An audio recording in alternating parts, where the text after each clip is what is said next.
오늘의 주요 뉴스입니다. 윤석열 대통령이 여당의 총선 참패, 국민의 뜻을 겸허하게 받들어 국정을 쇄신하겠다고 밝혔습니다. 한동훈 국민의힘 비상대책위원장은 선거 패배 책임을 지고 사퇴했습니다. 중국 공식 서열 3위인 자오러지 전인대 상무위원장이 최룡해 북한 최고인민회 상임위원장의 영접을 받으며 방북 일정에 들어갔습니다. 북중 정상회담 일정이 조율될지 관심입니다. 삼성물산과 제일모직의 합병과 관련해 우리 정부가 미국계 헤지펀드에 438억 원을 배상하라는 국제중재기구 판정이 나왔습니다. 삼성 합병과 관련해 우리 정부 배상 책임을 인정한 국제중재 판정은 이번이 두 번째입니다. 한국은행 금융통화위원회가 오늘 오전 회의를 열어 기준금리를 결정합니다. 금통위는 현재 기준금리 3.5%를 10차례 연속으로 동결할 전망입니다. 오늘 낮 최고 기온이 25도까지 오르면서 때이른 낮더위가 찾아오겠습니다. 낮 기온이 크게 오르면서 일교차는 더욱 커지겠습니다. 시청자 여러분 안녕하십니까? 이번 22대 총선은 민주당의 압승, 국민의힘의 패배로 끝이 났습니다. 국민의힘 한동훈 비대위원장은 모든 책임은 자신에게 있다며 패배에 책임을 지고 사퇴했습니다. 하지만 앞으로 정치 활동은 계속하겠다는 뜻을 내비치기도 했습니다. 오늘 첫 소식은 정태진 기자입니다. 굳은 표정으로 취재진 앞에 선 한동훈 국민의힘 비상대책위원장이 가장 먼저 꺼내든 말은 민심은 언제나 옳다였습니다. 당을 대표해 국민들께 사과드린다며 비대위원장직에서도 사퇴했습니다. 정치에 입문한 지 107일 만입니다. 국민의 뜻을 준엄하게 받아들이고 저부터 깊이 반성합니다. 그래서 저는 선거 결과에 대한 모든 책임을 지고 비상대책위원장직에서 물러납니다. 대통령실 책임론에 대해선 자신의 책임이라 선을 그었습니다. 국민들의 마음을 얻지 못한 것이라고 생각하고 그 책임이 오롯이 저에게 있다고 생각합니다. 앞서 MBN과 인터뷰에서 정치를 계속하겠다고 했던 한 위원장은 약속을 지키겠다며 어디에서 무엇을 하든 나라를 걱정하며 살겠다고도 했습니다. 사실상 정치 행보를 이어가겠다는 뜻을 밝힌 걸로 풀이됩니다. 저는 그냥 나라가 잘 됐으면 좋겠습니다. 그 마음이 옅어지거나 그 마음에 다른 게 나오면 저는 이 정치 그만둘 생각입니다.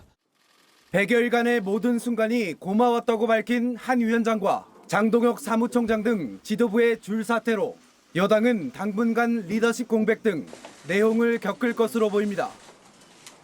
MBN 뉴스 정태진입니다. 이번 선거 결과에 대해 윤석열 대통령은 국민의 뜻을 받들어 국정 쇄신에 나서겠다고 말했습니다. 한덕수 총리와 이관섭 비서실장 등 대통령실 참모들도 물러나겠다는 뜻을 밝혔는데요. 이제부터 야당과도 소통, 협력하겠다고 했는데 민주당 이재명 대표와의 영수회담 가능성이 나오고 있습니다. 이어서 이기종 기자입니다. 이관섭 대통령실 비서실장은 총선 결과에 대한 윤석열 대통령의 입장을 전했습니다. 총선에서 나타난 국민의 뜻을 겸허히 받들어 국정을 쇄신하고 경제와 민생 안정을 위해 최선을 다하겠습니다. 대통령실 고위 관계자는 윤 대통령이 선거 전부터 이번 선거는 그간 대통령 국정 수행에 대한 국민의 평가라고 생각했다고 말했습니다. 국정 쇄신의 첫 발은 인적 쇄신. 한덕수 국무총리와 함께 이관섭 비서실장, 성태훈 정책실장 등 안보실을 제외한 대통령실 수석 이상 참모들이 모두 사의를 표했습니다. 야당과 협력과 소통에 나서겠다며 국정 운영 기조 변화도 예고했습니다. 정부가 내세운 교육, 연금, 노동 3대 개혁은 물론 의대 정원 증원과 맞물린 의료개혁에도 입법이 수반돼야 하기 때문입니다. 권위주의 시절에 잔재라며 거부했던 이재명 더불어민주당 대표와 영수회담 개최 가능성도 제기됩니다. 야당은 쇄신의 진정성을 보이라고 쏘아붙였습니다. 강서구청장 선거 때도 또 국정 운영의 태도 변화 이런 거는 사실상 없었지 않습니까? 그래서 이번에도 이게 국면 전환용이 아니기를 바랍니다. 김건희 여사 특검법 재추진 등 야권이 공세를 예고하고 있어 협치 대신 대통령의 거부권 행사가 반복되는 강경 대치가 이어질 수 있다는 전망도 나옵니다. MBN 뉴스 이기종입니다. 175석이라는 압도적 과반을 달성하면서 더불어민주당 이재명 대표 체제는 더욱 견고해질 전망입니다. 비명 행사 같은 공천 논란 속에서도 압승을 이끌어 전당대회 재출마설도 나오고 있는데요. 하지만 이재명 대표는 즐길 만큼 상황이 녹록지 않다고 말했습니다. 이 내용은 강영호 기자입니다. 불과 한 달 전 민주당은 비명 행사 논란 속에 잡음이 끊이지 않았습니다. 비명계 상당수가 경선에서 배제되거나 공천 탈락하며 이재명 대표 체제를 비판하는 목소리가 이어졌습니다.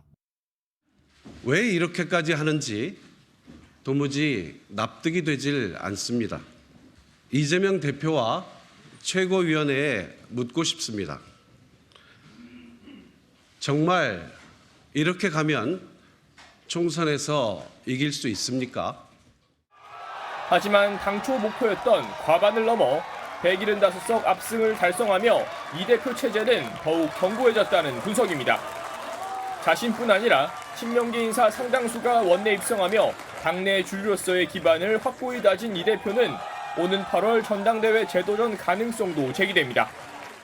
윤석열 정부를 향한 공세를 더욱 높일 것으로 예상되는 가운데 이 대표는 낮은 자세를 강조하며 당내 분위기를 다잡았습니다. 당의 승리나 당선의 기쁨을 즐길 정도로 현재 상황이 녹록지가 않습니다. 선거 이후에도 늘 낮고 겸손한 자세로 주권자의 목소리에 귀를 기울여야 됩니다.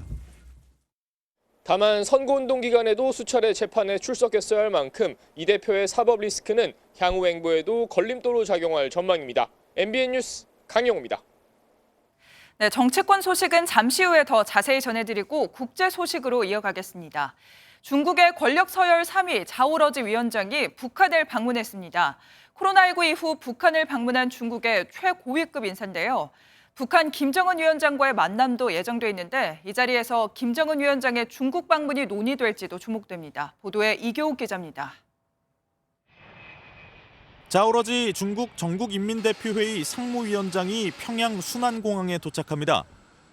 미리 기다리고 있던 최룡해 북한 최고인민회의 상임위원장이 자오 위원장을 영접합니다.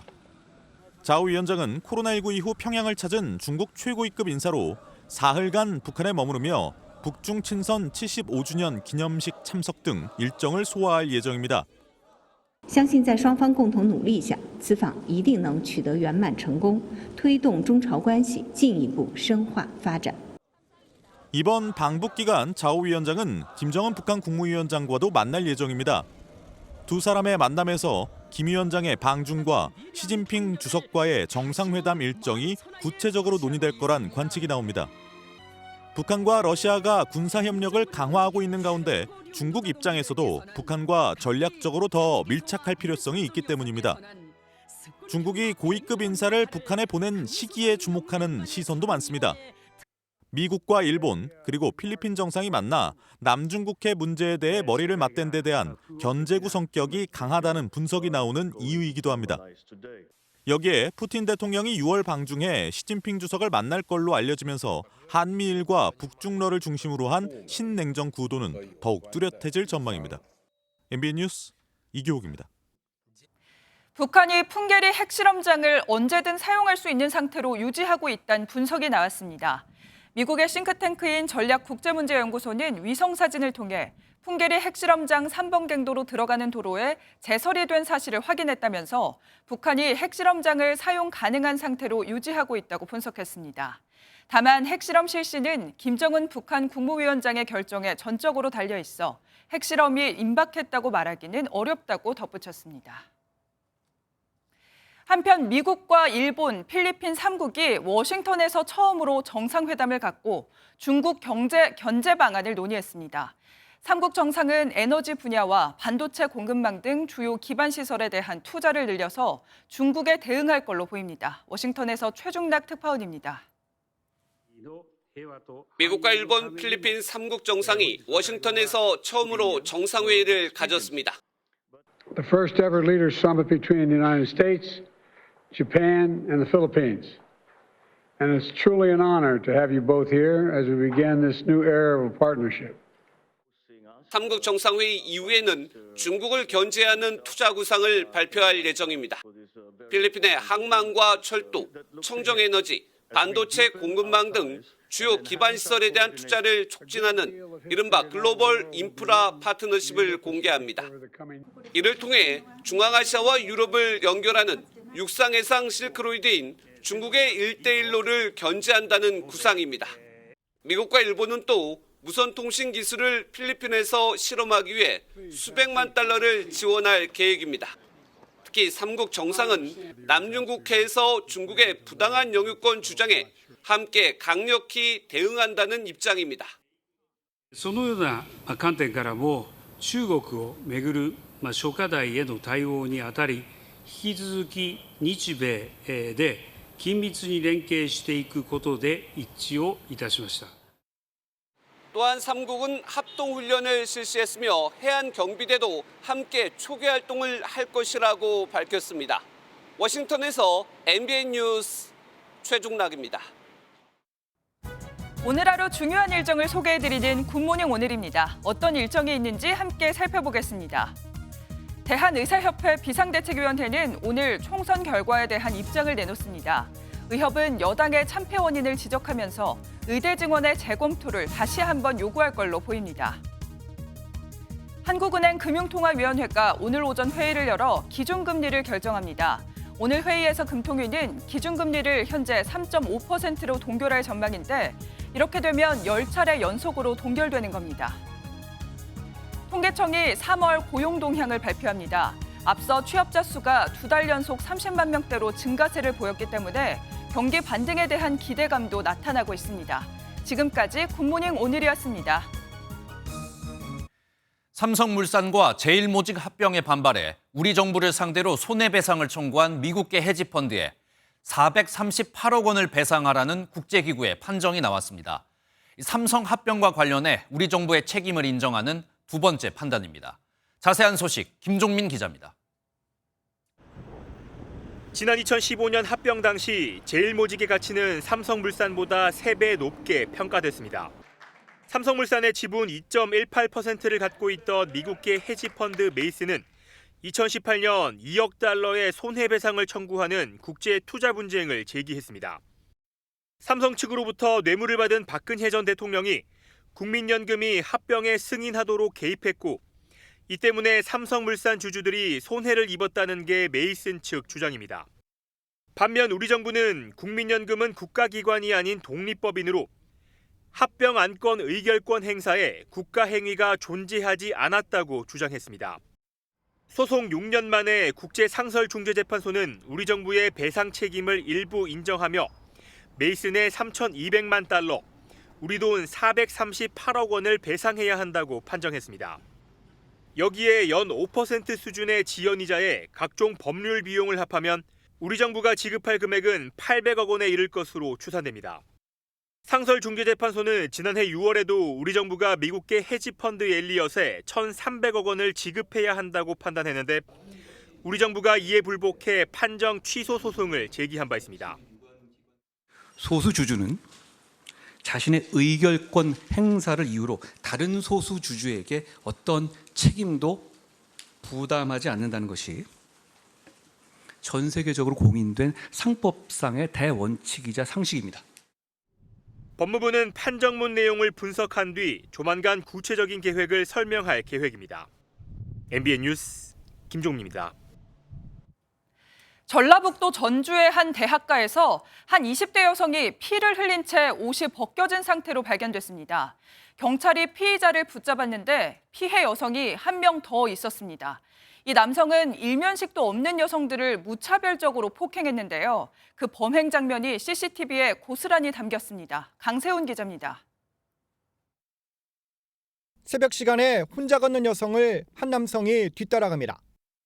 곧이어 남성은 주먹으로 여성의 얼굴 부위를 가격합니다. 남성은 도망치다가 주변에 사람이 없자 태연하게 걷기도 하고 쓰러져 있는 여성을 쳐다보기까지 합니다. 남성의 정체는 20대 진모 씨. 진 씨는 30분 뒤 1km 떨어진 곳에서 또 목격됩니다. 이번엔 술에 취한 여성을 뒤따라갑니다.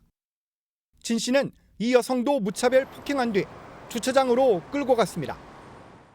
두 번째 피해 여성이 발견된 곳입니다. 여성은 주차된 차 바로 밑에 8시간 동안 쓰러져 있다가 지나가던 행인에 의해 발견됐습니다. 처음에는 마네킹인 줄 알았는데 자세히 보니까 사람이더라고요. 옷도 다 벗긴 상태에서. 모두 대학가에서 벌어진 일입니다. 다행히 두 여성 모두 생명에는 지장이 없는 것으로 전해졌습니다. 진 씨와 피해 여성들은 일면식도 없는 사이였습니다. 통지는 조사를 계속 해야 되니까 피해자들이 아무래도 치료 중이니까 피해자 진술을 지금 정식으로 못 받았어요. 경찰은 진 씨에 대해 살인미수 혐의 적용을 검토하고 있습니다. 또 성범죄 여부도 조사할 계획입니다. MBN 뉴스 강세훈입니다. 최근 술을 마시면서 카드 게임을 즐기는 홀덤펍이 인기를 끌고 있는데요. 그런데 게임에 사용하는 칩을 현금으로 교환해주는 불법 도박도 판을 치고 있습니다. 경찰이 의정부에서 불법 홀덤펍 4곳을 동시에 압수수색해 업주와 손님 등 28명을 붙잡았습니다. 추성남 기자가 보도합니다. 경찰이 홀덤펍 매장을 급습합니다. 대형 테이블에선 카드 게임이 한창입니다. 손 바닥으로 내려주세요. 테이블 바닥으로. 의정부경찰서에서 왔어요? 4년 전 문을 연 이 매장은 SNS를 통해 참가자들을 모집했습니다. 게임에 사용한 칩은 돈을 받고 환전해줬는데 10에서 20% 정도의 수수료를 챙겼습니다. 홀덤펍은 술을 마시면서 카드 게임을 즐기는 일반 음식점인데 현금을 받고 칩을 환전해주는 건 불법입니다. 경찰에 적발된 매장 앞에는 이렇게 현금 베팅은 불법이라고 적혀 있지만 지켜지지 않았습니다. 곳곳에 CCTV를 설치해 확인된 손님만 받는 방식으로 경찰 단속을 피했습니다. 경찰은 3개월간의 잠복 수사로 현금이 사용된 증거를 수집했습니다. 매장 4곳의 압수수색도 하룻밤 사이 동시에 진행했습니다. 도박 범죄 같은 경우는 한 군데를 먼저 단속하면은 관내에 있는 업소들한테 소문이 나기 때문에 한 번에 집행하게 됐습니다. 경찰은 압수물 분석과 자금 추적을 통해 범죄 수익금을 환수하고 단속을 이어나갈 방침입니다. MBN 뉴스 추성남입니다. 87조 원의 적자. 작년 우리나라 정부의 살림살이 결과입니다. 역대급 세수 부족에 지출까지 줄였지만 소용없었습니다. 우리나라 국가 채무는 처음으로 GDP의 절반을 넘어섰습니다. 자세한 내용은 김경기 기자입니다. 국세와 기금을 포함한 지난해 중앙정부의 총 수입은 573조 9천억 원입니다. 1년 전보다 44조 원 가까이 줄었습니다. 법인세 23조, 소득세 13조 원 등 반도체와 자산시장 위축으로 역대 최대 규모의 세수 펑크 사태가 난 탓입니다. 이에 정부는 지방에 내려보내는 교부금을 줄이는 등 70조 원 넘게 총 지출을 깎았지만 그럼에도 87조 원의 재정 적자를 기록했습니다. 작년보다는 30조 원 줄어들었음에도 GDP의 4%에 육박하는 수치입니다. 재정 적자를 GDP 3% 이내로 관리하겠다며 법 제화까지 추진하면서 공언한 재정 준칙을 지키지 못한 겁니다. 중앙정부와 지방정부 채무를 모두 합친 국가 채무는 1,126조 7천억 원으로 높아지면서 GDP 대비 처음으로 50%를 넘어섰습니다. 정부는 관리 가능한 수준이라는 입장입니다. 예상치 못한 세수 감소에도 불구하고 지출 구조조정 노력으로 추가 국채 발행 없이 국가 채무를 계획 내에서 하지만 세수 부족을 우려한 정부의 재정 지출 축소가 낮은 성장률로 이어지고 있다며 감세 기조를 재검토해야 한다는 지적도 나옵니다. MBN 뉴스 김경입니다. 총선이 끝나면서 의대 증원을 둘러싼 정부와 의료계 갈등에도 변화가 있을지 주목됩니다. 이번에 국회에 입성하는 의사 출신 후보들이 있는데 그동안 의대 증원의 속도 조절을 강조한 만큼 이들의 목소리가 변수가 될 것으로 보입니다. 전남주 기자가 보도합니다. 정부는 의사들과의 대화에 적극적으로 나설지 강경책으로 돌아서서 이탈 전공의에 대한 행정, 사법 절차에 돌입하며 증원 추진에 박차를 가할지 선택의 갈림길에 섰습니다. 의대 증원을 이끌어온 장상윤 대통령실 사회수석 등 인사들이 일괄 사의를 표명하기는 했지만 정부가 당장 의대 증원 정책에서 후퇴할 가능성은 작아 보입니다. 국정 전반을 되돌아보며 민생 경제 회복과 대한민국 미래를 위한 개혁과제 추진에 더욱 매진하겠습니다. 총선 결과에 대해 의료계는 공식적인 입장 표명을 자제하면서 신중한 태도를 보이고 있습니다.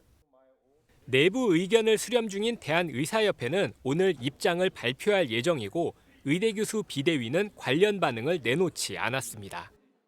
이면택 대한의사협회장 당선인은 마음이 참 복잡합니다라는 게시글만 올렸고 전희교협은 정부의 독단과 독선 그리고 불통에 대한 국민의 심판이라는 입장을 냈습니다. 이런 가운데 의대 증원 유예 등 속도 조절 목소리는 커질 것으로 보입니다. 국민의힘 안철수 의원은 의대 증원 책임자 경질은 불가피하다면서 의대 증원 1년 유예를 촉구했습니다. 국회에 입성하는 의사 출신 8명 대부분은 의대 증원 방침에 찬성하면서도 규모나 속도 조절이 필요하다는 입장을 펴왔습니다. 총선 이후 의대 증원을 둘러싼 의정 간 셈법은 더욱 복잡해질 전망입니다. MBN 뉴스 전남주입니다.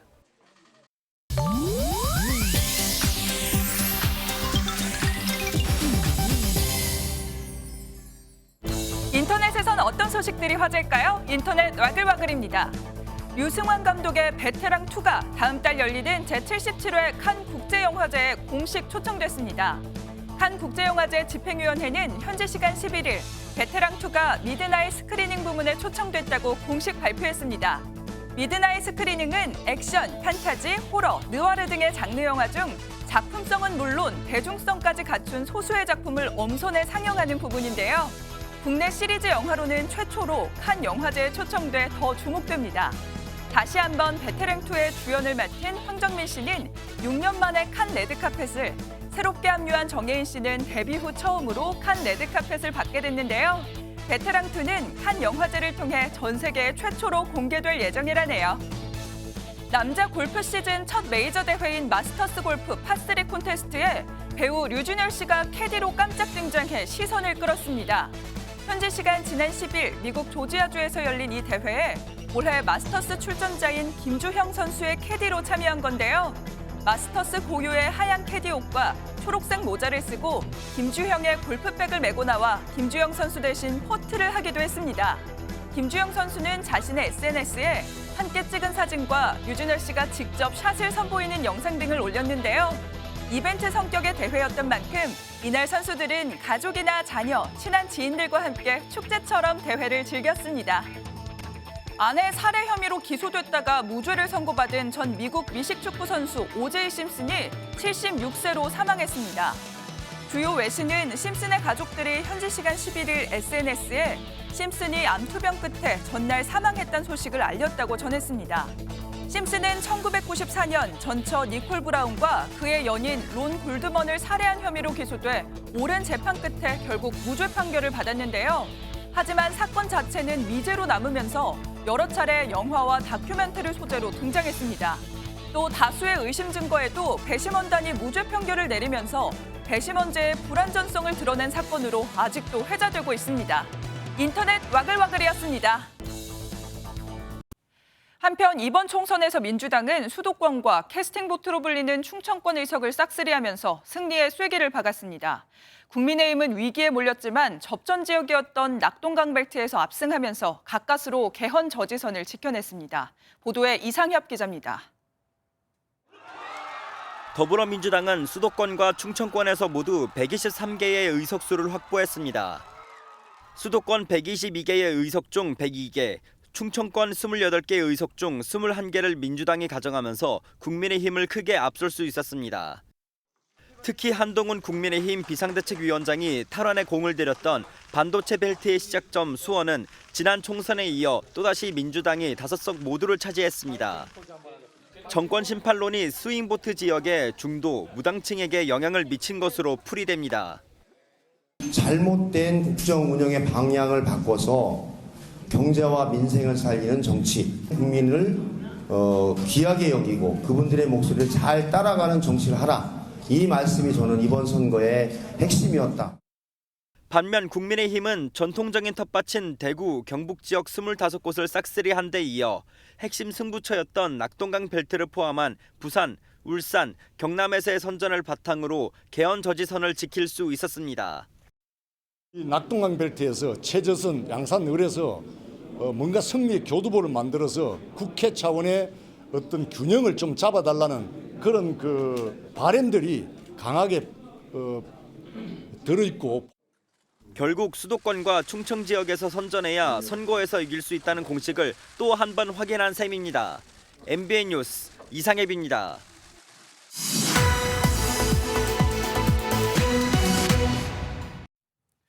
오늘 뉴스 돋보기는 22대 총선 그 이후 이야기를 좀 더 자세히 나눠보겠습니다. 국회팀 김도영 기자 나와 있습니다. 어서 오십시오. 일단 여권 이야기부터 한번 해보겠습니다. 한동훈 비대위원장이 사퇴를 했습니다.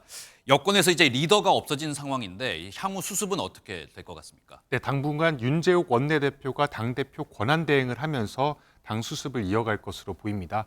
이후에 혼란을 수습하고 당을 재정비할 차기 지도 체제가 들어서겠죠. 아무래도 차기 리더십은 개파색이 옅은 중진이 특히 수도권에서 역할을 맡지 않겠냐는 분석이 나오고 있습니다. 네, 방금 수도권 당 중진 이렇게 이야기를 해주셨는데 여러분이 있잖아요. 어떤 사람이 가장 좀 유력해 보입니까? 네, 수도권에서는 개파색이 옅은 중진이 그렇게 많지는 않습니다. 네. 나경원 의원과 안철수 의원이 대표적입니다. 나 전 의원은 5선의 비윤계고 지난 전당대회에서 당원 여론조사에서 1위를 차지했던 이력도 있습니다. 안철수 의원 역시 지속적으로 수직적인 당전 관계 개선을 주장해왔고 중도층 호감도도 높은 편입니다. 네, 나경원, 안철수 이 두 분 말고 다른 분들도 좀 거론되는 사람이 있습니까? 네, 유승민 전 의원이 거론되고 있습니다. 다만 원내 세력이 미약하고 당내 지지자들의 반감도 있다 보니 어렵지 않겠냐는 분석도 나오고 있습니다. 이 밖에 낙동강 벨트에서 생활한 김태호 의원과 권성동, 주호영 의원도 물망에 오르고 있습니다. 네, 그리고 여권 국민의힘 내부에 이어서 대통령실도 이 고위직 참모들이 사의를 표명을 했어요. 이 부분도 수습이 좀 되는 분위기입니까? 어떻습니까? 네, 선거 패배가 있으면 인적 쇄신이 이뤄지긴 했지만 이번처럼 고위직 전원이 사의를 표명한 건 이례적입니다. 물론 어느 선까지 사의를 수용할지는 윤 대통령의 결단에 달렸습니다. 참모 총사퇴에 따른 국정 공백도 고려하지 않을 수 없어서인데요. 또 2기 내각이 완성된 지 약 4개월밖에 되지 않았죠. 여소야대 국면에서 인재풀을 어디까지 확대하면서 후임 인사를 물색할 것인지가 관건이 될 것 같습니다. 야당의 검증 문제도 극복해야 하고 앞으로 산적한 문제가 많다 보니 당분간 혼란은 불가피해 보입니다. 네, 이번엔 야권 소식 한번 짚어보겠습니다. 이 더불어민주당이 압승을 하긴 했는데 단순히 숫자로만 비교해 보면은 4년 전 이 180석보다는 좀 적어졌어요. 이 조국 혁신당이랑 이제 협조가 필요하다 이런 이야기 나오고 있지 않습니까? 분위기 어떻습니까? 네, 우선 단독 과반인 만큼 민주당이 혼자서도 할 수 있는 게 많긴 합니다. 다만 여당이 반대하는 법률안을 패스트트랙으로 본회의에 상정하려면 180석이 필요한데 이때 조국 혁신당과 공조가 필수적입니다. 조국 혁신당이 캐스팅 보트로 전국 주도권을 잡는 셈인데요. 조국 혁신당도 12석으로 상임위원회 배분 등 국회 구성과 일정 협의 과정에 참여할 수 없어서 입법이나 원내 대응에서 실행력을 확보하려면 민주당과 협력이 필요합니다. 그렇지만 조국 대표의 부상은 야권의 개파 갈등의 불씨이기도 합니다. 차기 대선 주자로서 조 대표와 이재명 민주당 대표의 주도권 다툼이 불거질 가능성도 배제할 수 없습니다. 네, 이제 22대 국회가 구성이 됐는데 이번에는 지역구에 여성 당선자들이 굉장히 많았다면서요? 네, 여성 지역구 당선자만 36명이나 됩니다. 역대 총선 중 최다 기록입니다. 민주당에서는 서울과 경기에서 전현희, 추미애, 고민정 당선인이 있었고 대전에서도 처음으로 2명의 여성 신인 정치인이 배출됐습니다. 모두 24명인데요. 국민의힘도 12명입니다. 서울에서 나경원, 배현진 당선인과 경기 분당 을에서 김은혜 당선인 등이 있습니다. 지금까지 여성 지역구 당선인이 가장 많았었던 때는 4년 전인 21대 총선인 29명이 원내에 입성했었는데 올해는 7명 더 늘어났습니다. 네, 그리고 항상 국회가 구성이 되면은 특이한 이력을 가진 당선인들이 좀 눈길을 끌잖아요. 이번엔 어떤 분들이 있습니까? 네, 이번에도 금메달리스트가 금배지를 달았습니다.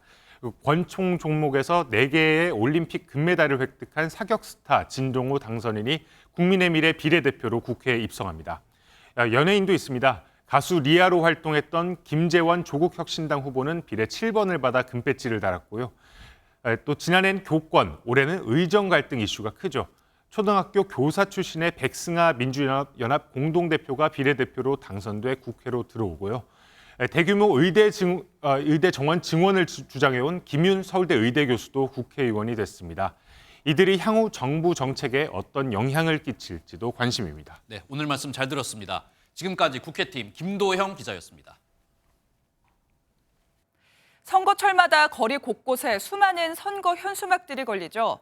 이 현수막들은 선거가 끝나자마자 모두 걷어내는데요. 그 양이 무려 1,400톤에 달합니다. 극히 일부가 재활용되지만 대부분은 그대로 태워버리는 경우가 많아서 환경오염의 원인으로 지적됩니다. 선거 다음 날 현수막 수거 현장에 강서영 기자가 다녀왔습니다.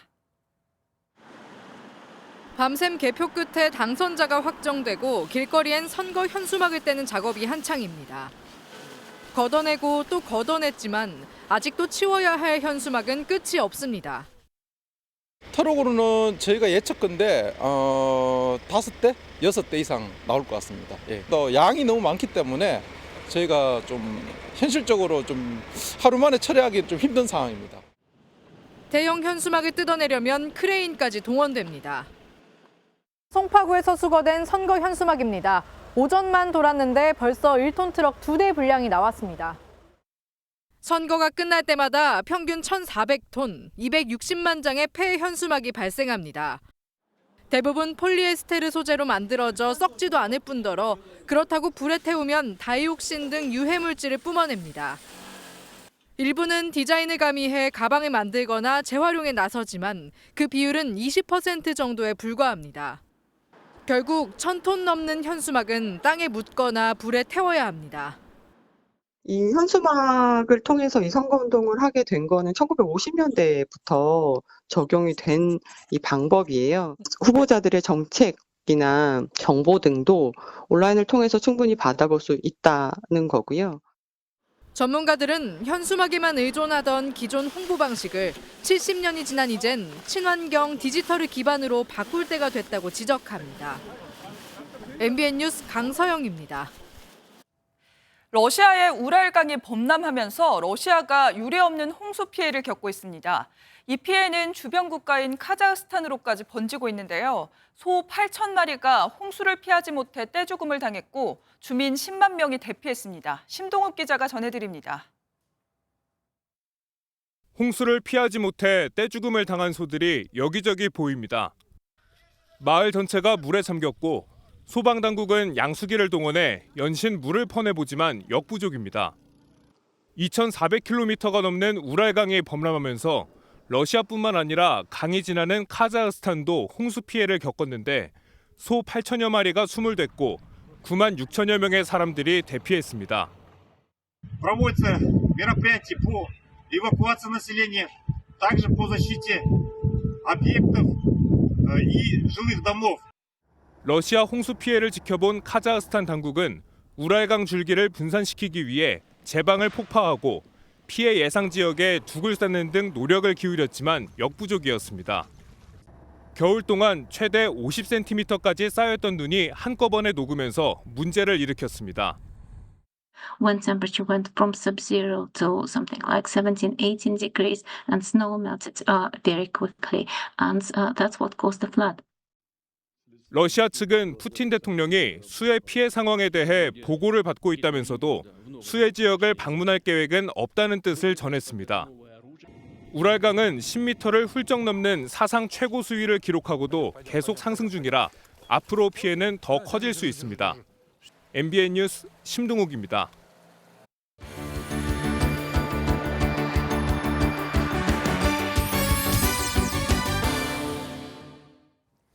굿모닝 월드입니다. 캄보디아에선 소와 함께하는 전통 경기가 열린다는데요. 황소와 카트레이스가 펼쳐진다는데 어떤 모습일까요? 화면으로 만나보시죠. 멀리서 흙먼지를 일으키며 소들이 맹렬히 달려오는데요. 잘 보니 뒤에 사람을 태운 마차가 달려있고 여기저기 멋진 장식도 달려있습니다. 여러 마리가 연결돼 한 번에 달리는 모습, 마치 로마 시대 전차를 연상시키는데요. 이곳은 캄보디아 캄퐁스페우주. 캄보디아의 한 마을에서 음력 새해가 되면 쌀 수확을 축하하며 열리는 경기인데요. 무려 수백 년간 이어져 온 전통이 있다고요. 농업이 주요 산업인 캄보디아에서는 소는 농업 동반자이자 운송수단인데요. 이런 축하 경기도 함께 한다고 하네요.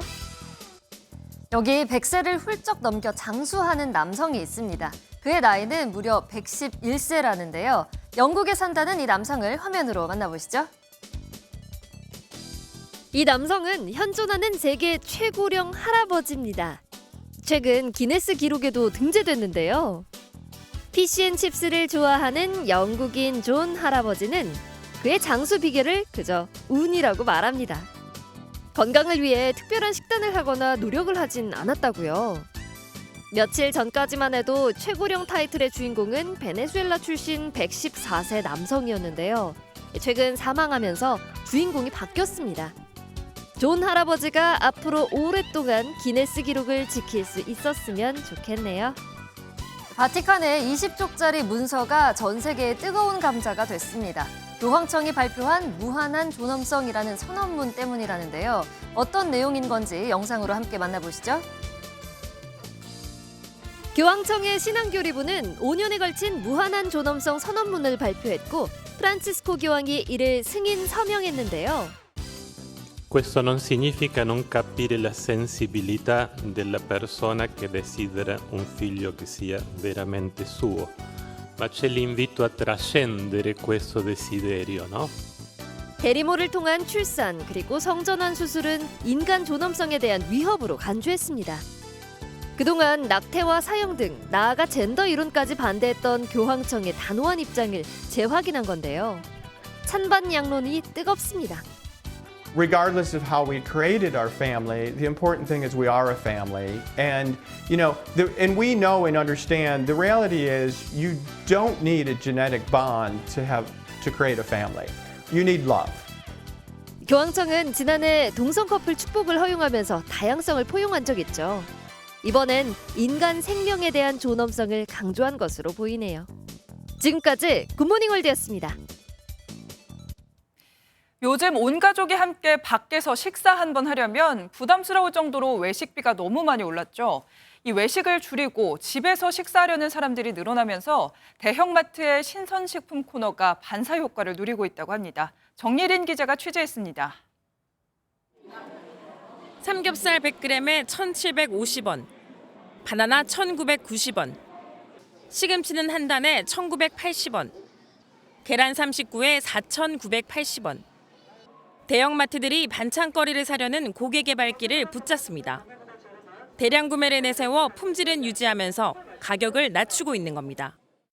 값도 싸고요. 그리고 맛도 괜찮아요. 식당에서 한 끼 식사하려면 10,000원을 훌쩍 넘기는 등 외식 물가가 고삐 풀린 데 뛰자 소비자들이 외식을 포기하고 집에서 식사하는 경우가 늘고 있습니다. 실제 지난달 외식 물가 상승률은 3.4%로 전체 소비자 물가 상승률 평균인 3.1%를 웃돌았습니다. 그러다 보니 국내 대형마트의 올해 1분기 신선식품 매출은 지난해 같은 기간보다 일제히 증가했습니다. 글로벌 이커머스 업체들의 공세에 주춤했던 대형마트들이 신선식품 품목을 확대하고 매달 새로운 초저가 상품을 내세우며 반격에 나선 것도 한몫했습니다. 다양한 신선 상품을 직접 눈으로 보고 고를 수 있도록 식품 전문 매장도 연이어 선보이고 있습니다.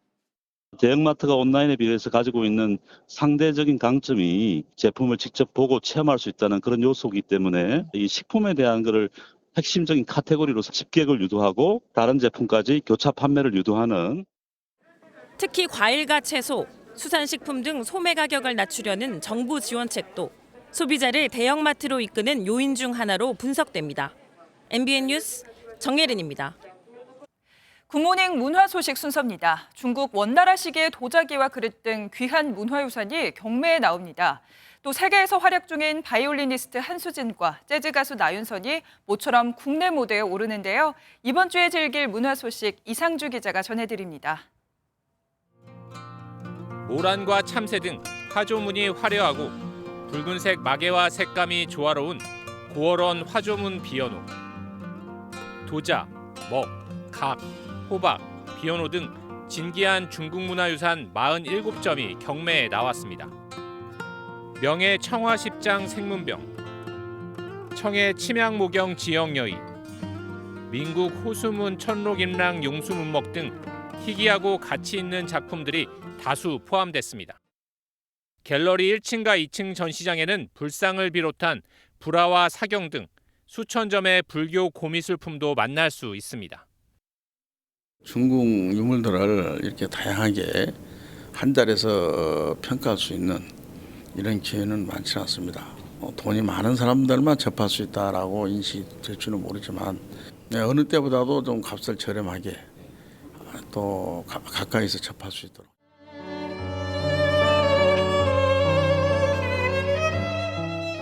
탁월한 연주력과 폭넓은 음악성으로 사랑받는 바이올리니스트 한수진이 오케스트라 디 오리지널과 무대에 오릅니다. 10대 맨델스존의 천재성이 드러난 작품인 현악 교향곡 2번을 시작으로 피아니스트 신재민과 함께 세자르 프랑크의 바이올린 소나타를 연주합니다. 안토니오 비발디의 불후의 명작 사계도 연주할 예정인데 한수진만의 섬세하고 강렬한 선율과 신선하고 독창적인 해석이 기대됩니다. 1994년 뮤지컬 지하철 1호선 여주인공으로 첫 무대에 오른 나윤선이 데뷔 30주년을 맞아 콘서트로 팬들을 만납니다. 지난 1월 전 세계 동시 발매한 정규 앨범 12집의 전곡과 자신의 대표곡, 새로운 레퍼토리를 총망라하는데 재즈 한류 개척자인 나윤선의 음악 인생에 지대한 영향을 끼친 여성 음악가들을 위한 절절한 헌사가 될 예정입니다. MBN 뉴스 이상주입니다.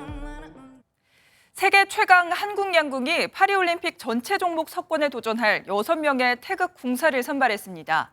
베테랑 김우진과 여직 임시현이 남녀 1위를 차지한 가운데 무명의 선수들이 파란을 일으키며 한국 양궁의 경쟁력을 다시 한번 증명했습니다. 신영빈 기자입니다. 파리올림픽에 나설 6명의 태극궁사가 당당한 자세로 손가락 5개를 펼칩니다. 올림픽 양궁에 걸린 5개의 금메달을 싹쓸이하겠다는 포부를 담은 겁니다. 올림픽 금메달보다 어렵단 국가대표 선발전은 이번에도 명불허전이었습니다. 오진혁과 최미선 같은 올림픽 금메달리스트가 잇따라 고배를 마시는 이변이 벌어진 겁니다. 특히 여자부는 무명에 가까운 전운영과 남수연은 물론 항저우 아시안게임 3관왕이자 선발전 1위를 차지한 새로운 여제 임시연까지도 모두 올림픽에 처음 출전하는 선수들입니다. 같이 합을 안 맞춰본 선수들이다 보니까 단체전 하면서 합을 맞추는 데 중점을 둘 것 같고 열심히 하면은 10연패도 충분히 가능하다고 생각합니다. 맏형으로 선수단을 이끌며 세 번째 올림픽에서 남자 단체전 3연패에 도전하는 베테랑 궁사 김우진은 다른 나라의 추격을 허용하지 않고 세계 최강을 유지한다는 각오입니다. 세계와의 격차를 점점 더 벌려가고 있다고 생각이 듭니다. 저희가 생각하는 것만 한다면은 굳이 견제가 된다는 생각이 들지 않을 정도로 경기력을 1976년 몬트리올 올림픽 이후 역대 최소 인원 출전이 유력해지며 파리올림픽 전망이 밝지만은 않은 상황. 세계 최강 태극궁사가 금빛 화살을 쏘며 한국 체육의 자존심을 세울지 이목이 쏠립니다. 한국 양궁 화이팅! MBN 뉴스 신영빈입니다. 오늘부터 낮 기온은 점점 오르겠습니다. 오늘 한낮에 서울이 24도로 어제보다 3도가량 높겠고요. 토요일엔 27도, 일요일엔 28도까지 오르면서 6월 중하순에 해당하는 여름 더위가 나타나겠습니다. 낮 기온이 크게 오르는 만큼 일교차는 더욱 크게 벌어지겠습니다. 옷차림에 유의하셔야겠습니다. 대기는 여전히 건조합니다. 서울 등 중부지방 곳곳에는 건조주의보가 이어지고 있고요. 바람까지 다소 강하게 불어 작은 불씨가 큰 불로 번지기 쉽습니다. 불씨 관리 철저하게 해주셔야겠습니다. 어제와 달리 오늘은 전국 하늘 대체로 맑게 드러나겠습니다. 다만 제주만 흐린 가운데 오후부터 5mm 안팎의 비가 조금 내리겠고요. 오전까지 남부 내륙에는 안개가 짙게 끼는 곳이 있겠습니다. 지역별 현재 기온 보겠습니다. 서울 12.3도, 대전 10.5도, 부산은 13.2도로 어제 같은 시각보다 높게 출발하고 있고요. 한낮에도 서울 24도, 대전과 대구, 광주는 25도까지 오르면서 어제보다 2도에서 4도가량 높겠습니다. 이번 주말은 대체로 맑겠지만 다음 주 초반에는 전국적으로 비가 내릴 전망입니다. 날씨였습니다.